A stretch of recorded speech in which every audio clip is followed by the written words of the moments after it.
Hello साथियों, आप सभी का स्वागत है आपके अपने YouTube चैनल USP पर। मैं हूं आपकी मंजिल का साथी सुरेंद्र कुमार काला और अपने जो क्लासें चल रही है NTPC पेपर सॉल्यूशन सीरीज चला रखी है उसमें हम आज RRB NTPC stage first 31/3/2016 shift first का पेपर कर रहे हैं। पीछे हमने 3-4 पेपर कर लिए, वो भी आप देखिए। और ये जो भी हमारे कोई बताई हुई क्वेश्चन यदि आपको समझ में नहीं आते तो कमेंट करके हमारे से सॉल्यूशन पा सकते हो। दूसरे तरीके से भी कोई दिक्कत नहीं है, उसमें आप कमेंट करोगे तब हमारे को मालूम चलेगा ना।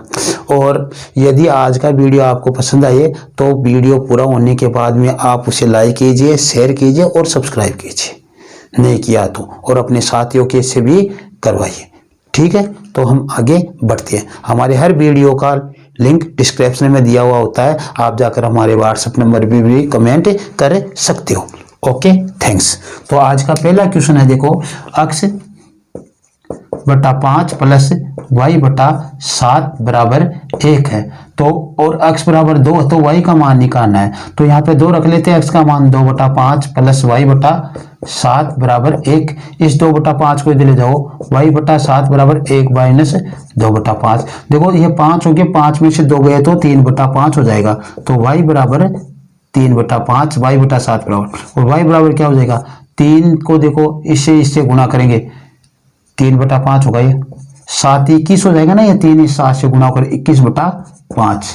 तो इसका आपके पास उत्तर क्या आएगा, 21 बटा 5 डी। अब हम आगे बढ़ेंगे। देखो दूसरा क्वेश्चन है अपना। दूसरे क्वेश्चन में देखो, मैं आपको डायरेक्ट सीधा ही बताता हूँ। दूसरा क्वेश्चन क्या है, इसमें कहा है माध्य बहुलक और माध्यिका ज्ञात कीजिए। और बहुलक आपको देखते ही मालूम चल जाता है, क्योंकि जिसकी ज्यादा बारंबारता होता है वही बहुलक होती है। यहाँ पे देखो पहले माध्य रखना है, फिर बहुलक और फिर माध्यिका रखना है, यानी बीच में बहुलक आना चाहिए। यदि हम बहुलक निकालते हैं और वो एक ही संख्या के बीच में मिलता है तो उसका ऑप्शन वही होगा। तो इसका मतलब हम बहुलक निकाले। बहुलक निकाले तो देखो 3 1 बार, 2 बार, 3 बार, 4 बार, सब 3 ही 4 बार है। इसका मतलब इसका बहुलक क्या हो जाएगा, इसका बहुलक हो जाएगा आपका 3। और 3 लेना कहाँ पे, माध्य के बाद में और माध्यिका के पहले, यानी दोनों के बीच में। यदि 3 एक ही ऑप्शन के बीच में है तो आप उसी के टिक लगा दो। तो ए पे ऑप्शन आपके डी के बीच में है, इसमें देखो 3 नहीं है बीच में, यहाँ पे 4 है, यहाँ पे 4 है, इसमें 3 बीच में है, तो इसके आप ऑप्शन लगा दो और ये आपका उत्तर सही। निकालने की आपको आवश्यकता ही नहीं है, सभी बस आपने बहुलक निकाला और उत्तर हो गया। अब देखो आपका तीसरा क्वेश्चन है, वो है 3x प्लस वाई और 2x माइनस 3y का मान हमें निकालना है। तो यहां से आप 3x लो और 2x माइनस y से गुणा कर दो, 2x माइनस 3y से गुणा कर दो। और यहां से आप प्लस y लो, 2x माइनस 3y से गुणा कर दो। देखो उत्तर सीधा देखने का तरीका क्या, इसको इससे आप गुणा करोगे तो माइनस के 3y स्क्वायर आएगा। तो माइनस के 3y स्क्वायर, देखो यहाँ पे माइनस, इसमें ये भी ऑप्शन नहीं होगा, ये भी ऑप्शन नहीं होगा, इन दोनों में से एक ऑप्शन होगा। अब इन दोनों में से देखो 6x स्क्वायर तो आ रहा है, बीच का पद क्या आएगा हमें ये देखना है। तो बीच का पद देखने के लिए देखो हम आगे कर लेंगे। वैसे देखो 9 नहीं आना है, 7 ही आना है। क्यों आना है, देखो ये प्लस का है, ये इससे गुणा होगा तो 2x प्लस के होंगे, और ये इससे गुणा होगा तो माइनस के 9y होंगे। तो ये घटेगा तब 7 हो जाएगा इस तरीके से। तो देखो कैसे, ये हो गया 6x स्क्वायर और माइनस 6xy, ठीक है, 9xy हो जाएंगे माइनस के, और फिर ये प्लस 2xy और माइनस के 3y स्क्वायर आ गए। अब देखो इसका हम टोटल करेंगे तो कितना आएगा, माइनस के 7xy आएगा, और ये तो मेरे को मालूम है 6x स्क्वायर आ गया, 3 माइनस के y स्क्वायर। इसका मतलब इसका ऑप्शन क्या हो गया हमारा, सी हो गया। क्या हो गया, सी। 6x स्क्वायर माइनस 7xy और माइनस 3y स्क्वायर, ये सी ऑप्शन है।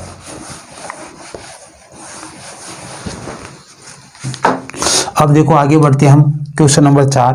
क्वेश्चन नंबर 4 है am1 d1 बराबर am2 d2। क्योंकि ये हमें निकालना है, am1 का मान 15 है तो 15 गुना d1 का मान 30 है और बराबर am2 का मान 9 है और गुना d2 का मान हमें निकालना है, दिनों की संख्या हमें निकालनी। तो d2 बराबर आप करोगे तो 15 गुना 30 बटा 9, ये 3 से 10 बार कटेगा और यहाँ पे 3 आ जाएगा, ये 3 से 5 बार कटेगा और यहाँ पे आपके 50 डे आ जाएंगे। D2 बराबर क्या आ जाएंगे, 9 आदमी उस काम को कितने दिन में करेंगे, 50 दिन में पूरा करेंगे और आपका ऑप्शन होगा बी। 9 आदमी उसे कितने दिन में पूरा करेंगे, 50 दिन में, और ऑप्शन क्या हो जाएगा आपका बी। अब आगे बढ़ते हैं हम क्वेश्चन नंबर 5 पे। 5वां क्वेश्चन है, एक निश्चित धनराशि समान साधारण ब्याज की दर से 3 वर्ष में। देखो 3 वर्ष की कुल राशि है, परिपक्व राशि यानी कुल राशि, तो 3 वर्ष की कुल राशि कितना है 8255 और 5 वर्ष की कुल राशि कितनी है 9425। यह तो देखो ब्याज सहित 3 वर्ष की राशि है 8255 और ये ब्याज सहित 5 वर्ष की राशि है कितनी 9425। तो इन दोनों का अंतर कितना है 2, तो 2 वर्ष का ब्याज आ जाएगा ना, इसे 2 वर्ष का ब्याज आ जाएगा 9425 माइनस 8255 करते ही, और क्या हो जाएगा देखो 0, 12 में से 5 गए 7 और 3 में से गया और 1, 1170। कितने वर्ष का ब्याज आया 2 वर्ष का 1170 आ गया। 1 वर्ष का ब्याज निकालो कितना आ जाएगा 1170 बटा 2 बराबर 5, 8 और 5 कितना आ गया 885। अब यहाँ पे देखो हमारे को 3 वर्ष का दिया है, 3 वर्ष का दिया तो 3 वर्ष का ब्याज निकालना पड़ेगा। 3 वर्ष का ब्याज निकालेंगे तो देखो 3 बराबर 885 गुणा 3 और गुणा कर लो 5 3 15 के 5 हासिल 1, 24 और 1 25 के 5 हासिल 2, 15 और 2 17, 1755 रुपए 3 वर्ष का क्या हो गया साधारण ब्याज हो गया। इसका मतलब इस 8255 में से 1755 घटा देंगे तो मूलधन आ जाएगा। तो मूलधन बराबर क्या हो जाएगा अपने पास, मूलधन बराबर 8255 माइनस 1755 0056 6500 रुपये मूलधन हो गया। अब देखो 1 वर्ष का ब्याज लेते हो तो 1 वर्ष का ले लेना, 3 वर्ष का लेते हो तो 3 वर्ष का ले लेना, क्योंकि समय की जगह में 3 रखना। हमें क्या निकालनी है दर ज्ञात करनी है, तो दर बराबर क्या होगा ब्याज गुणा 100। मैं 1 वर्ष का ब्याज ले रहा हूँ 585 गुणा 100 बटा मूलधन कितना 6500 और गुणा हमने 1 वर्ष का ब्याज लिया तो यहाँ पे 1, यदि आप ये 1755 लेते 3 वर्ष का तो नीचे 3 आ जाती। ठीक है, 2 शून्य से 2 शून्य आप काट दो। अब देखो 3 बार में 5 आता है तो ये 18 होंगे, नहीं आएगा। 5 बार में 5 आता है तो ये 30 ही होंगे, फिर भी नहीं आएगा। 9 पंजे 45 इससे हो सकता है, 9 पंजे 45 4 और 54 और 4 58 कितने आ गए 9%। कितनी हो गई इसकी दर 9% दर हो जाएगी इसकी, 5वें की 9%। तो पहले हमें 1 वर्ष का ब्याज निकालना पड़ेगा, फिर 3 वर्ष का निकाल के दूसरे पहले में से घटाएंगे, या 5 वर्ष का निकालते तो दूसरे में से घटाते हम। ठीक है, इस तरीके से। अब देखो आगे हम 7वां क्वेश्चन करेंगे। 7वां क्वेश्चन है P और Q की गति का अनुपात 2:3 है। P अनुपात Q 2:3 इनकी गति का अनुपात है। अब कह रहा क्या है 3 घंटे में Q 360 किमी जाता है, तो Q की गति क्या हो जाएगी, Q की गति हो जाएगी 360 बटा 3 का भाग दे दो 120 किलोमीटर पर आवर। तो Q के बराबर क्या है 120 किमी पर आवर, यानी इसको कितने से गुणा करना पड़ेगा हमें 40 से। कितने 40 से, तो इसे भी आप 40 से गुणा कर दो। 40 से गुणा करेंगे तो क्या आ जाएगा 80 किलोमीटर पर आवर। क्या हो गया इसका 80 किमी पर आवर, 80 किमी पर आवर आ रहा है। अच्छा हमने पहले ये 7वां कर लिया, कि छठा छोड़ दिया, छठा आप कर लेंगे। चलो इसका ए आ गया। अब 6वां क्वेश्चन करेंगे, बीच में भूल गए थे, 6वां करेंगे। 7वें का हमें 80 किमी पर आवर आएगा, क्योंकि गति 80 किमी पर आवर। ये करेंगे हम अब। और ये क्या हमारे पास cosec square theta plus 2 tan theta cot theta minus cot square theta. देखो इस कोसेक के पास लेकर आते इसे, cosec square theta minus cot square theta, और ये 2 गुणा tan इंटू कोट का मान 1 होता है। अब देखो 1 प्लस कोट स्क्वायर थीटा बराबर कोसेक स्क्वायर थीटा होता है, और इस कोट को इधर ले जाएंगे तो क्या हो जाएगा cosec square theta minus cot square theta, यानी इसका मान भी क्या हो जाएगा 1। तो 1 + 2 एकम 2 और जुड़कर कितने हुए 3। तो इसका ऑप्शन क्या आएगा आपके पास 3 ए हो जाएगा, इसका ऑप्शन ए। छठवें का क्या होगा ए ऑप्शन होगा, छठवें का क्या होगा ए होगा ऑप्शन।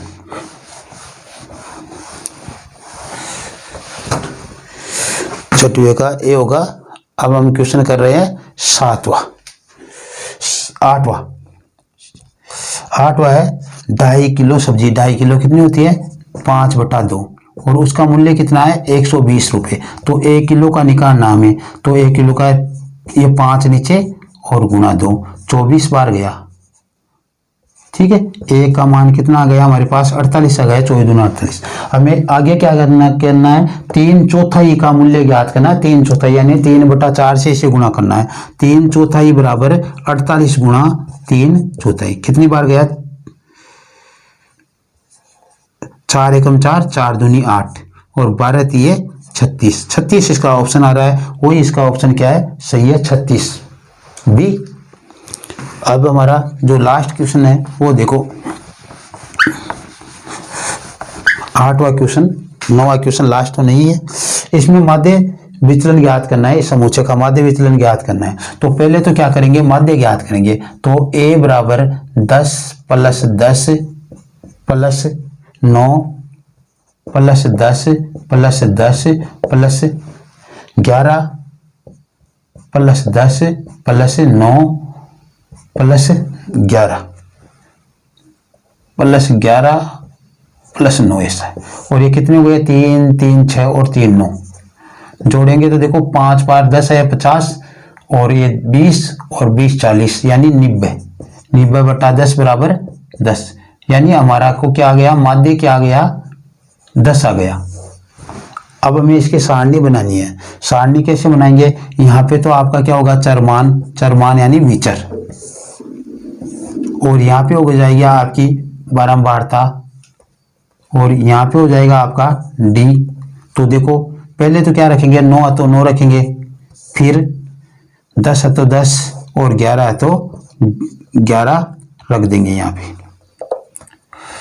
अब देखो आगे हम क्या कर रहे हैं, 9 कितनी बार आया 9 इसमें देखो 1 और 2 बार, फिर 10 कितनी बार आया 5 बार और 11 कितनी बार आया आपके पास 2 बार। 11 कितनी बार आया 2 बार आया।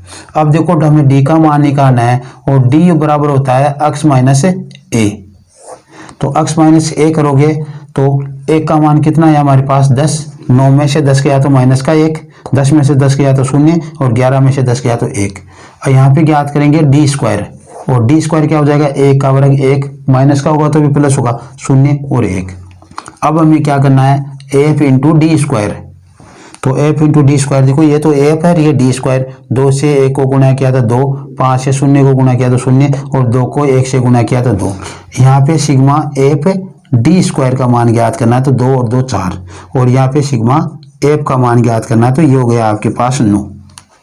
अब हमारे को क्या करना है मानक विचलन करना है। मानक विचलन करेंगे तो देखो मानक विचलन के लिए मानक विचलन बराबर सिग्मा f डी स्क्वायर बटा सिग्मा f का वर्गमूल, और इसका मान तो आया हमारे पास 4 और इसका आया 9 और दोनों का वर्गमूल, 4 का वर्गमूल 2 और 9 का वर्गमूल 3, और आपका ये ऑप्शन हो जाएगा इसका सी। देखो 11 से लेकर जो 13 तक क्वेश्चन है वो इस पाई चार्ट पर आधारित है, उस पे करेंगे हम। तो इसको मैंने अलग बना दिया। पहले 10वां क्वेश्चन करते हैं। 10वें नंबर का क्वेश्चन है जो आपका कह रहा है 4:7:8 ये है। इसका क्या करना है हमें ये प्रश्नवाचक चिन्ह का मान ज्ञात करना है। ये तो देखो मध्य पदों का गुणनफल बराबर बाह्य पदों का गुणनफल, तो 4 गुणा क्वेश्चनवाचक चिन्ह और 7 गुणा 8, और क्वेश्चनवाचक चिन्ह का जो मान आएगा 7 गुणा 8/4, 4 दूनी 8 बराबर 7 दूनी 14। क्या आएगा इसका मान आपको 14 प्राप्त होगा। तो इसका लो आपका सी मान प्राप्त होगा सी। ठीक है, अब आगे बढ़ते हैं हम आगे के क्वेश्चन पर। आगे का क्वेश्चन पाई चार्ट पर आधारित है। देखो इस पाई चार्ट का टोटल करेंगे पहले तो। Physics, math, chemistry, social science, CS यानी कंप्यूटर साइंस और लैंग्वेज 45 और 25 55 55 और 45 और 25 65 और 15 80 और 10 10 20 100 यानी पूरा 100% को व्यक्त कर रहा है। और पूरे से बनेगा इस एक बिंदु पर बनने वाला केंद्र पर कोण कितने का होता है? 360 डिग्री का होता है। तो 100% के बराबर 360 है। पहले तो हमारे को ये मालूम होना चाहिए। बस आगे हम क्वेश्चन को हल कर लेंगे। 11वां क्वेश्चन है भौतिक विषय, भौतिक यानी फिजिक्स से संबंधित सेक्टर का कोण होगा कि फिजिक्स से जो संबंधित है उस सेक्टर का कोण कितना होगा, ये अगला पूछ रहा है। तो देखो हमें 25 डिग्री के बराबर निकालना है। कितने के बराबर निकालना है? 25 डिग्री के बराबर। तो देखो यहाँ पे आपको क्या करना है, 100 डिग्री तो 100% तो कुल है, 100% बराबर 360 और 1% का मान हो जाएगा 360 बटा 100, ठीक है। और आगे निकालना है कितने का? 25 का। तो 25 बराबर 360 बटा 100 गुणा 25,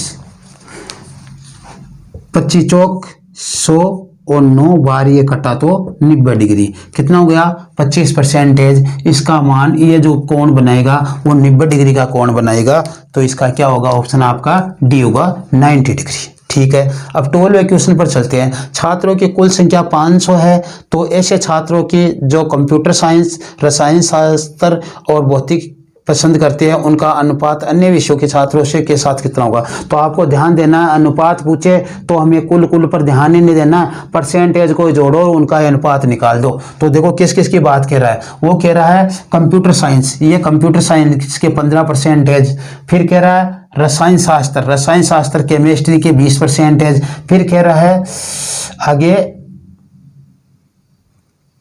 भौतिकी, भौतिकी यानी फिजिक्स के 25%। 15 और 25 कितने हो गए? 40, 40 और 20 देखो 15% प्लस 25% प्लस 20% बराबर जो बच गए उनको अलग जोड़ लो। जो 20 प्लस 10 प्लस 10, 20% प्लस 10% प्लस 10%, इनको अलग जोड़ लो। इनका अनुपात निकालना हमें, क्योंकि ये तो 3 विषय का अलग हो गया। इनको जोड़ेंगे 40 और 60% हो गया इनका जो बताया उनका, और इनका हो गया 40%। ठीक है। प्रतिशत से प्रतिशत कट गया, शून्य से शून्य कट गया, 3 2 से काटने पर यहाँ पे 2, 3:2 क्या आ गया? 3:2। पहले 20 से काटते तो भी 3:2 आता। तो इसका क्या आएगा आपका? 3:2। सी ऑप्शन आएगा 3:2। ठीक है। यानी हमें 500 पर ध्यान नहीं देना, पर अनुपात पूछा तो हमें सीधे ही निकाल लेना इस तरीके से। ठीक है। यदि 2 विषयों का पूछता तो अलग बात है, तो उसमें भी वैसे ही निकलता। यदि कक्षा में कुल 80 छात्र है तो उनमें से कितने छात्र कंप्यूटर साइंस में फेल हुए? कक्षा में कुल कितने हैं? 80 छात्र। और ये कक्षा को पसंद करने वाले बताइए। तो कुल तो 100% के बराबर है ना, तो 100% के बराबर हमें 80 रखना है। 100% के बराबर क्या रखना है? 80 रखना है कि 100% के बराबर 80 है। कुल छात्र तो 80 के बराबर ही होता है ना, 100 के बराबर ही होता है। तो ये लो 100 के बराबर 80 है। तो 1% का मान कितना हो गया?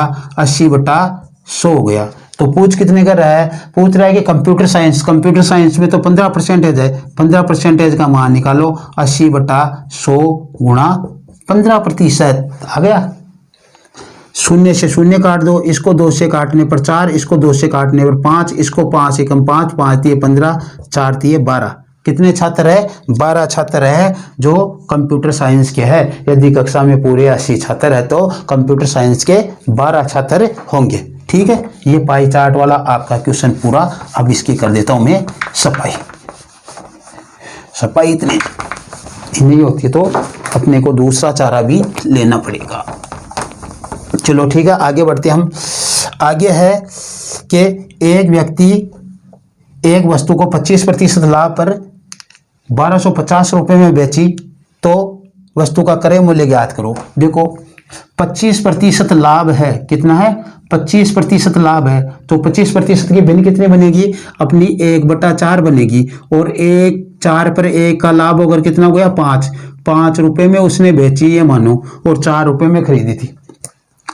5 के बराबर कितना है 1250 है। 1 के बराबर कितना होगा 25 पंजे 125 यानी 250। तो हमें निकालना कितना है 4 के बराबर 250 को आप 4 से शांतिप्रिय तरीके से गुणा कर दो। 25 चौक 100 और उसके आगे 1 जीरो लगा दो। 1000 रुपये कितने होंगे 1000 रुपये। और वो ऑप्शन है आपका बी। कितना है बी ऑप्शन है, सॉरी बी नहीं 1000 वाला सी है। 1000 वाला क्या है सी है, बी नहीं है, सॉरी 1000 वाला ऑप्शन है आपका सी। कौन सा ऑप्शन है सी। अब देखो जेड की वर्तमान आयु ए की आयु की दुगनी है आधी है।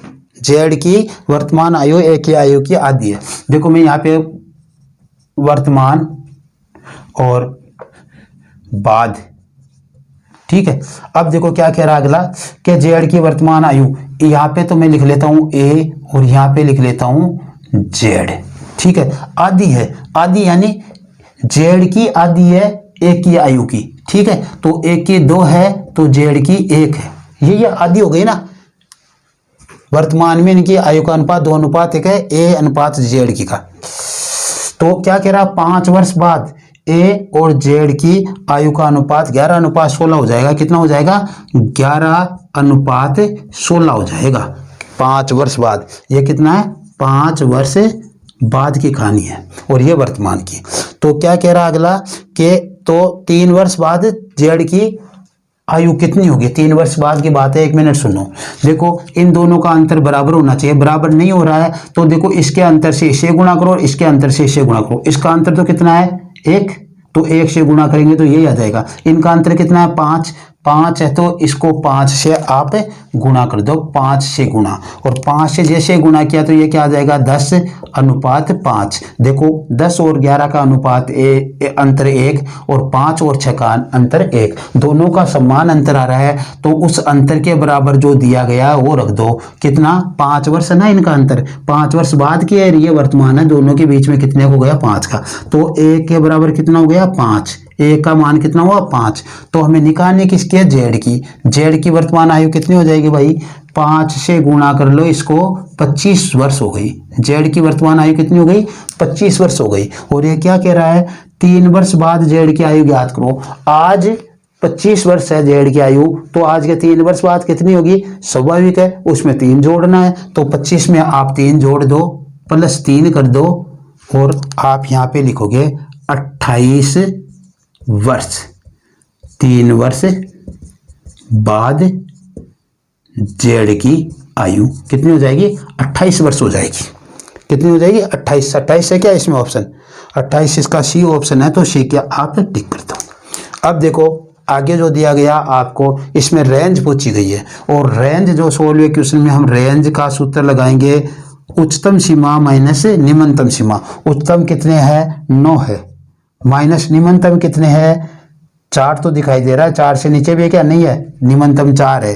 तो कितनी हो गई रेंज 5 हो गई, 9 में से 4 गए तो 5 इसका ऑप्शन हो जाएगा आपका डी। आज की क्लास में इतना ही। यदि ये वीडियो आपको पसंद आया हो तो आज आप इसे शेयर कीजिए, लाइक कीजिए और सब्सक्राइब कीजिए और अपने साथियों से भी करवाइए।